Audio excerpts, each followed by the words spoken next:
అందరికీ నమస్కారం. ఈ నా అన్వేషణ అనేవాడికి కొంచెం మతి భ్రమించినట్టు ప్రవర్తిస్తున్నాడు.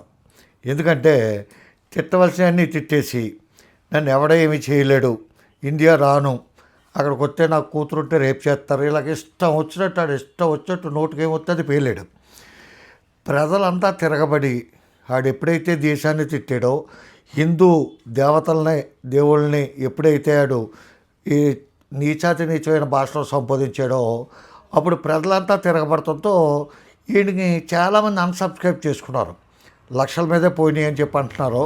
ఆ డీటెయిల్స్ అయితే నాకు తెలియదు. కానీ దాంతో వీడు ఏంటంటే ప్రమాదంలో పడతాం మనం అనే భావంతో మళ్ళీ కాలబేరానికి వచ్చి ఎమోషనల్ బ్లాక్మెయిల్ చేస్తా మొదలుపెట్టాడు.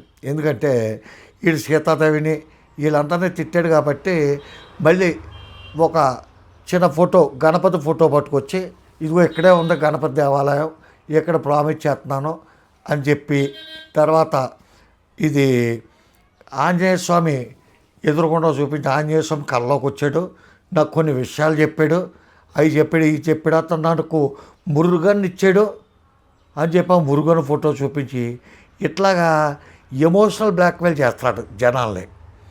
నెంబర్ 1. నెంబర్ 2 ఏంటంటే ఇతని మీద ఇంకొక యూట్యూబరు ఏఐ జూడ్ అని చెప్పి ఒక యూట్యూబర్ ఉన్నాడు. అతని పేరు అజయ్ హనుమంత్ అనుకుంటాను.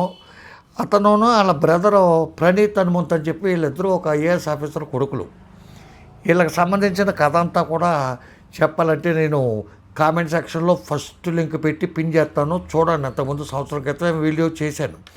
ఏంటంటే వీళ్ళు ఎంత నీచులు అంటే వీడు ఈ ఏఐ జూడ్ అనేవాడు అజయ్ హనుమంతు, వాళ్ళ ఫాదర్ పేరు అరుణ్ కుమార్, మదర్ శ్రీదేవి. అరుణ్ కుమార్ అనే ఆయన ఐఏఎస్ ఆఫీసరు, శ్రీదేవి గారేమో ఉమెన్ అండ్ చైల్డ్ వెల్ఫేర్ డిపార్ట్మెంట్లో పనిచేస్తున్నారు. ఉమెన్ అండ్ చైల్డ్ గుర్తుపెట్టుకోండి. వీళ్ళు ఏం చేశారంటే ఇందులో ఇద్దరు లేరు, వీళ్ళకి ఆది అని ఒకడో డిఎన్ఆర్ అనేవాడు ఒకడో ఉంటే, ఈ ప్రణీత్ హనుమంత్ అనేవాడు ఎవరిదో ఒక చిన్న రీల్ చూసి దాని మీద కామెంట్లు పెట్టారు. ఆ చిన్న రీల్ ఏంటి అంటే ఒక ఆయన తన కూతుర్ని, ఎంత ఉంటుందండి 5 సంవత్సరాలు 4 సంవత్సరాలు ఉంటే కూతుర్ని భయపెడతానికి బెల్ట్ తెస్తాడు, తీసి మళ్ళీ ఆ బెల్ట్ మీదే కూర్చోబెట్టి ఊపుతాడు అన్నమాట. బెల్ట్ మీద చెయ్యేసినట్టే వీళ్ళు మొదలెట్టారు, బెల్ట్ తీసేస్తాడు అని చెప్పి. అంటే ఆ అమ్మాయిని రేపు చేసేస్తాడనో అనుభవించేస్తాడనో అర్థం వచ్చేలాగా అంత నీచమైన కొడుకులు కన్నాడు ఆ అరుణ్ కుమారునే ఆ శ్రీదేవి కలిపి. ఈ అజయ్ హనుమంత్ అంటే ఏ జూడ్ అనేవాడు నేను వీడి మీద ఒక వీడియో చేస్తూ నా తల్లిని అన్నావు, నా సీతాదేవిని అన్నావు, నా శ్రీవారిని అన్నావు, నా హనుమంతుని అన్నావు, నా దేశాన్ని అన్నావు, నిన్ను నరికి పోగులు పెట్టి ముక్కలు చేసేస్తాను అని చెప్పి ఏదో ఒక వీడియో చేసి పెట్టాడట. చూసిన వాళ్ళు చూశారు. తర్వాత మళ్ళీ అది డిలీట్ చేశాడంట. చేసేసి ఫ్యామిలీ మీదకి వస్తాడా అని చెప్పి అతను భావం. ఎందుకంటే ఈ నా కొడుకు ఎలాగా బ్లాక్మెయిల్ రేడు. ఇప్పుడు ఆ వీడియో చేసి ముక్కలు చేసి ఈడు ఇటువంటి వాడు వీళ్ళు నానేది అంటే ఆయన సొసైటీలో ఒక ఐఏఎస్ ఆఫీసర్ కంటే ఉన్నాడు. ఇప్పుడు ఉన్నాడో రిటైర్ అయిపోయాడో మనకు తెలియదు అనుకోండి. వాళ్ళ చుట్టుపక్కల వాళ్ళ సర్కిల్లోని, తర్వాత ఈ అన్నదమ్ములు 2 పిల్లలు, వాళ్ళ మాంగారులు, వాళ్ళ ఫ్యామిలీలు, తల్లిగారి ఫ్యామిలీలు అన్నీ అలరైపోయి రచ్చ అవుతాయని ఎందుకో మొత్తానికి ఏ జూడ్ అనే అతను అది డిలీట్ చేశాడట. పోలే డిలీట్ చేసేచ్చు, తప్పులేదు. ఎందుకంటే ఇన్ని వీడియోలు చేసి పెట్టారు ఆడి గురించి. మీరు వాట్సాప్లో చూసుకున్నా, యూట్యూబ్లో చూసుకున్నా, ఫేస్బుక్లో చూసుకున్నా, ఇన్స్టాగ్రామ్లో చూసుకున్నా, మొత్తం ఇప్పుడు నా అన్వేషణ ఆడు వస్తే ఆడిని పీకు తినేసి చంపేస్తారేమో. ఒక్కొక్కడు ఒక్కొక్క చిన్న ముక్క తీసేసుకుని ఏదో చిన్నదే టిఫిన్ కింద తినేస్తారు. ఆడు వస్తాడు, ఎప్పటికైనా దొరుకుతాడు. ఎందుకంటే ఆడు ఎంత ధైర్యంగా ఆడిది ఒక వీడియో చూశాను, నువ్వు కానీ ఆ వీడియో డిలీట్ చేయకపోతే నీకు 2026 అంతా నరకం చూపించేస్తాను నేను, నీ సంగతి అంతా తెలుసు అని చెప్పి ఆడు పోస్టులు పెడతానంటాం, ఇతను పోస్టులు పెడతానంటాం. మీరు ఎవరో పోస్టులు పెట్టి ప్రజలేమీ రెచ్చగొట్టక్కర్లేదు. అన్వేషణ సంగతి పోలీస్ డిపార్ట్మెంట్ వాళ్ళే చూసుకుంటారు. మీ తమ్ముడు చంపితే ఏ జోడ్, మీ తమ్ముడు సంగతి పోలీసులు చూసుకోలేదా? మీరు అటువంటి పోస్టులు పెట్టినప్పుడు మిగతా వాళ్ళకి బాధగా ఉండదా?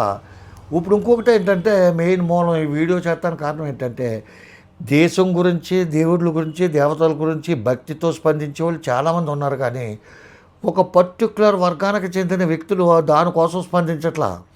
వాళ్ళేంటి, వాళ్ళు ప్రపంచ పర్యటనలు చేస్తూ, విదేశాల్లో వింతలు విశేషాల్లో మనకి ఎక్స్ప్లెయిన్ చేస్తూ, వాళ్ళు యూట్యూబ్ ఛానల్ రన్ చేసుకుంటూ, దాని సంపాదనతో బతుకుతూ, దాని సంపాదనతో తిరుగుతున్న వాళ్ళు వీటిని సమయం సందర్భం దొరికింది కదా వీడిని తొక్కేయాలి అనే ఉద్దేశంతో వాళ్ళు ఎక్కువ వీడియోలు, నెంబర్ ఆఫ్ వీడియోలు చేసి పెడుతున్నారు.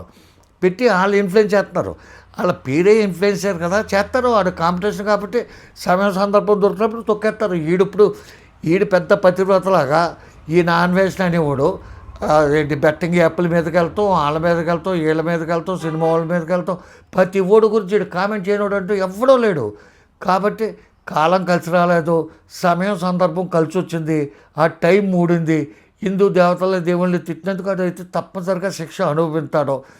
ఈ లోపల ఆ ఎదవని ఇంకా పెంచి పెద్దోడిని చేయొద్దు, ఎందుకంటే వాడు హిందీలో ఎడుతున్నాడు, ఇంగ్లీష్లో ఎడుతున్నాడు, అన్నింటిలోనే ఎడుతున్నాడు, ఇంకా సబ్స్క్రైబర్స్ కావాలని చెప్పి.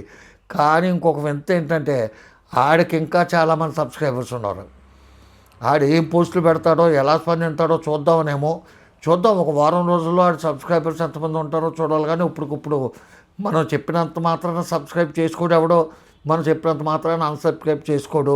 కాకపోతే ఏంటంటే ఇటువంటి విషయాల్లో దేవుళ్ళ మీద స్పందించేటప్పుడు, దేవతల మీద స్పందించేటప్పుడు, స్త్రీల మీద స్పందించేటప్పుడు ఎవడి వల్ల ఆడి దగ్గర ఉంటే మంచిదని చెప్పి నా అభిప్రాయం. నమస్కారం. రామోదరావు. జై హింద్.